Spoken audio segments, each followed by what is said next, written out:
deck boxes. The most essential of protection for your reverential Magic card collection is seldom a quintessential selection, as often boxes of potential, upon further inspection, end up inconsequential and otherwise end in rejection. That's why this video will compare and contrast the Zoopin Life Counter Deck box, the Grimoire ProTour line of spellbook boxes, the complete Tactician from Card Bearer, and finally the brand new Ultra Pro Ravnica Alcove boxes.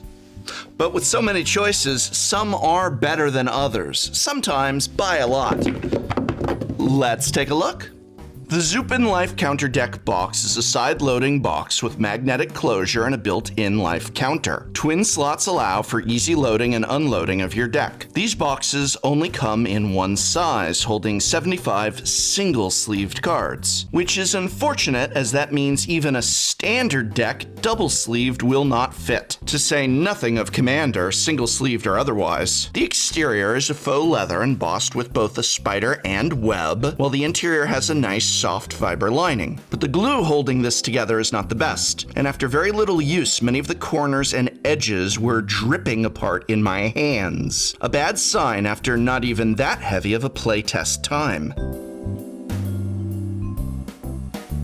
The life countertop was cute at first, but again, after just a little use, the wheels and spokes would begin to sink into the deck box, meaning that I sometimes couldn't get the numbers to turn, and I found I had to constantly dig around to grab those wheels/spokes with my fingers and pull them back into alignment.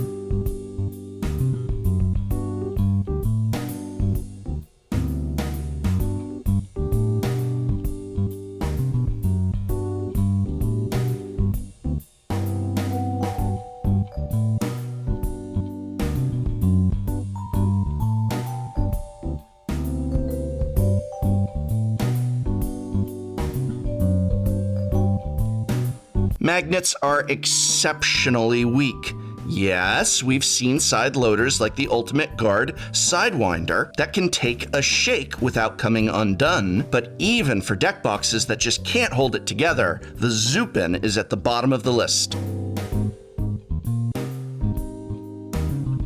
Considering the price here is, whoa, $16.99, I can't, you know what, regardless of price, I just can't. Whether $16.99 or $6.99, this is a very basic box that comes apart at its glued-in seams, has a cheap plastic dial with spokes that slide out of place, a lid that won't stay closed, and can't even hold a double-sleeved standard deck. I'm gonna have to go with the grade at a flat-out D for do not buy. The Grimoire ProTour line of spellbook boxes from Wizard Foundry features wooden construction, a latch closure, and a very cool polyurethane wrap that creates the visual aesthetic of a spell book. As you can see, the fabric-lined interior is firmly divided into two sections. No, that divider does not move or slide out. One section for deck boxes, where it can hold either two 100-card deck boxes like a mana flip, or three basic 75-card boxes. The other section is a rather simple storage slot for dice and counters.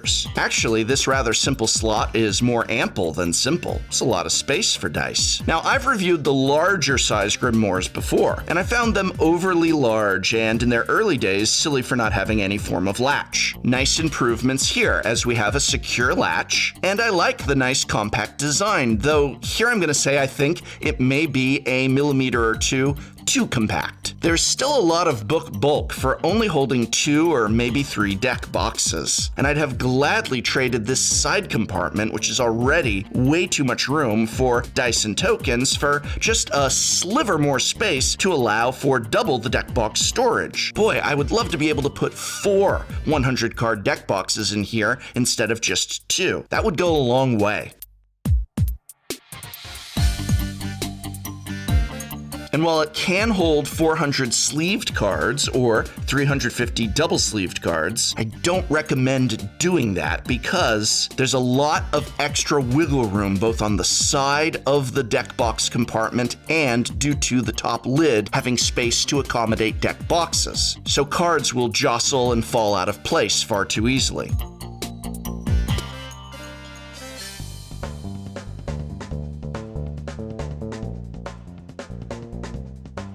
Overall, this is a case of far too much form and not enough function. You're spending $42 for a box for your boxes here, and it only holds 2 to 3. I like the look, I like the latch, I like the compact design. Don't like just storing 400 loose cards in here due to safety concerns. And as far as those deck boxes go, I wish it held more and, quite frankly, cost less. This does the job, and if it speaks to you, go for it. It's got a good latch, but my overall grade is just a satisfactory C. The card bearer is an all-in-one solution for storing and transporting your card collection. Its main feature is modularity, which can fulfill the ever-changing needs of Magic players. It even offers emblem engraving if you have a favorite emblem you wish to adorn your Tactician. The overall product is composed of 3 different parts, which all have different functions, and each part can be used independently and bought individually.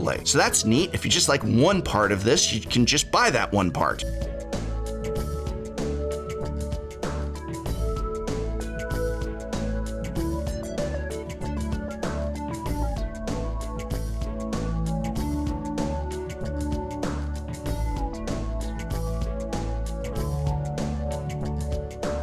Well, let's start with the top, the Nexus, and work our way down.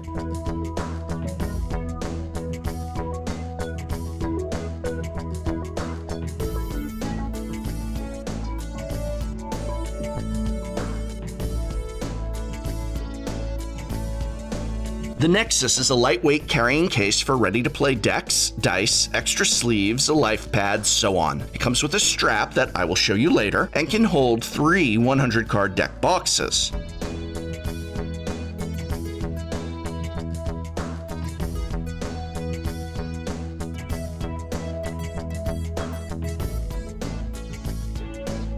It can't quite get up to 4 75-card deck boxes, and that's unfortunate, so this is really just going to hold 3 boxes. But the ample interior will let you toss in a satin tower and a sidewinder or any relative permutation of storage box. Though no, it won't hold 3 satin towers. And if you want, you can just use all that extra space for things like a life pad.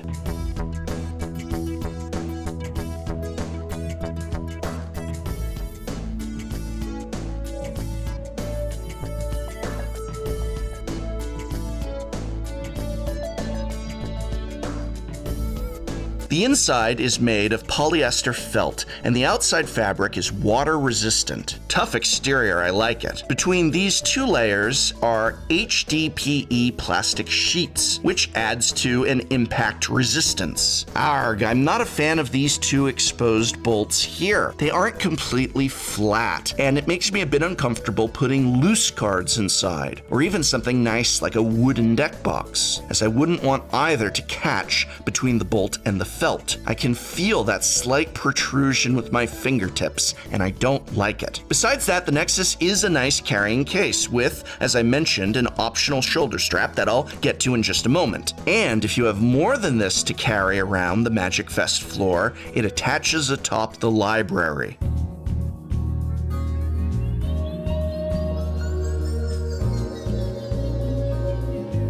The library is the lower storage unit that acts as an extension to the Nexus when you need more to play with. It's great for cube drafts, although it can hold small, thin deck boxes. But I'm only really talking about those incredibly basic, thin plastic deck boxes. Storage space for your cube is the real function here, and it can hold up to 1,200 sleeved cards, or about 1,000 double-sleeved cards. Or yes, 39 Cubamajigs packs. It can also hold those basic slender deck boxes, as I said, but don't expect to put anything like a boulder inside or even a Legion Iconic top loader, as these are just too wide a product to fit in this narrow a lane. This really was just designed for sleeved cards.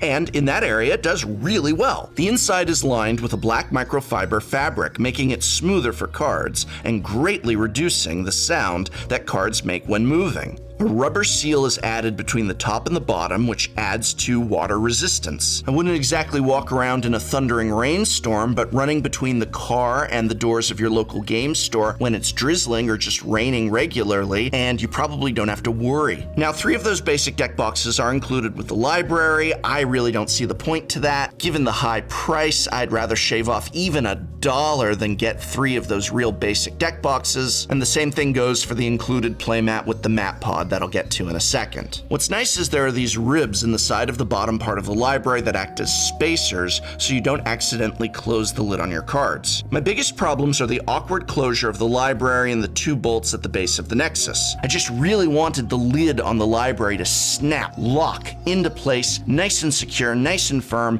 and it was very awkward both getting it on and off. I was really nervous about what might happen to my cube if I dropped this in transport, but to my delight it can be full of cards and decks and dropped without even popping open.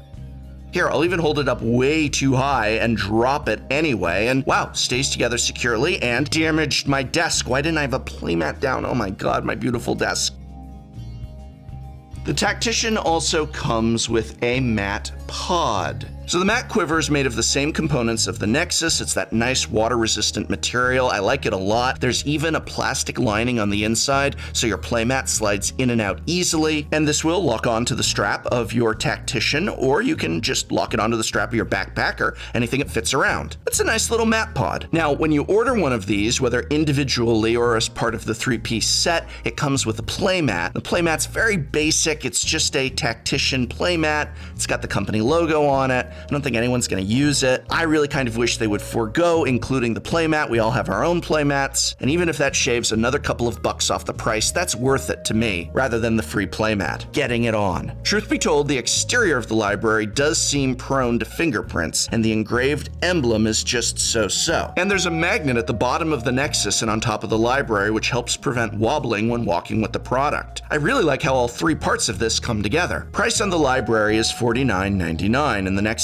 is $59.99 if bought individually. If you'd like a matte quiver, it's $34.99. But you can get all 3 components together for $134.99, and if you want to forego the matte quiver, then it's just $99. But overall, this is a very good combination of interlocking components, and my grade, it's going to be a BB+. I really like this product a lot, but I can't give it a higher grade. I feel if the library had a more exact and comfortable ease of snapping and locking into place, I'd be happier. And yeah, I wish those bolts weren't at the base of the Nexus. Ultra Pro has redesigned their Alcove deck boxes with, among other things, stronger magnets, and marked the occasion with a special release of the Magic the Gathering Ravnica Guild symbol Alcove boxes. Made with a matte leatherette finish, the Alcove flip box can hold up to 100 double-sleeved cards, with its lid secured by those supposedly strong magnets. All 10 guilds are represented, with guild emblems stitched onto the front and a lovely interior lining in corresponding guild colors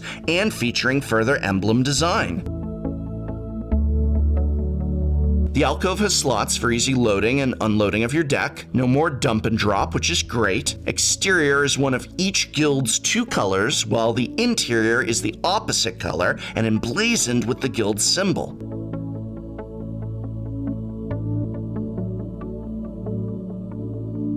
Look at that, that's so lovely. It's a subtle little touch, but I feel it goes a long way.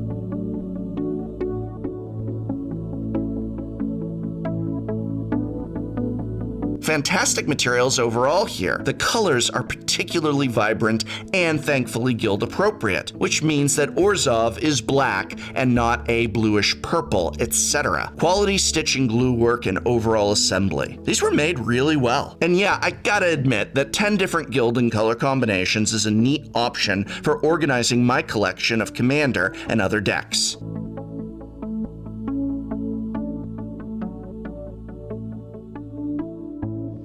As long-term viewers of the channel know, I'm not the biggest fan of flip mana boxes. That's usually because they pop open with a single shake, as we've seen in many, many videos. However, all magnetic containers are going to, given enough force, enough weight, enough shaking, eventually pop open. The question is that when you drop it, oh no, out of, oh, jeez. Well, it's still closed. You're gonna have to believe me on this one. I know, I'll move the camera.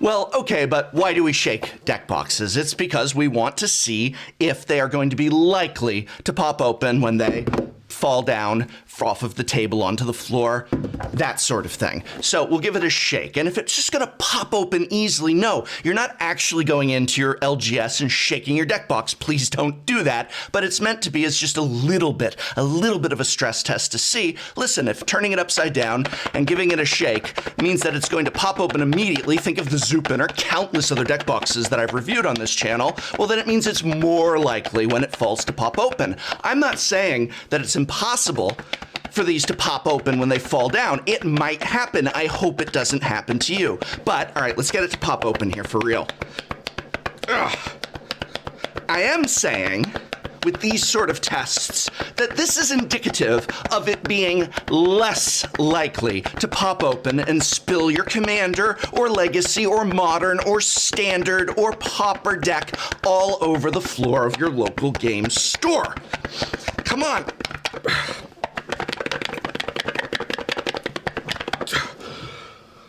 Let me try the Orzhov one. I got one to pop open in testing once, I swear it. I swear it, there we go. Oh, Tesa, so it will happen, but I hope that that demonstrates that it is, at the very least, less likely to happen by a significant enough amount. Prices $18.99 each, and I have to say these are perfect. Usually I'm not a big fan of magnetic top loaders at all, but with magnets like these, I no longer have something to complain about. Oh my god, nothing to complain about. What will I do? Details like the guild symbols emblazoned on the interior combine with the guild patches on the front, and vibrant colors for the excellent marriage of form and function. It's a solid, enthusiastic A from me. I hope very much this video has been of some help to you. You can help me out just by browsing through my back catalog of reviews, whether it's playmats, deck boxes, card sleeves, or other Magic the Gathering accessories like binders and portfolios. If it exists, chances are I've reviewed it. So take a minute to peruse those reviews and then let me know what you think. And remember, you can't play Magic at Walmart or Target. So whether you are buying deck boxes or card sleeves or just a pack of cards, remember, when it is possible, when it is reasonable, stop down at your local game store to pick up that product instead. Ooh, not this one. One of these. And this program was made possible thanks to a sponsorship from Card Kingdom, as well as the Patreon support of viewers such as you. So thank you.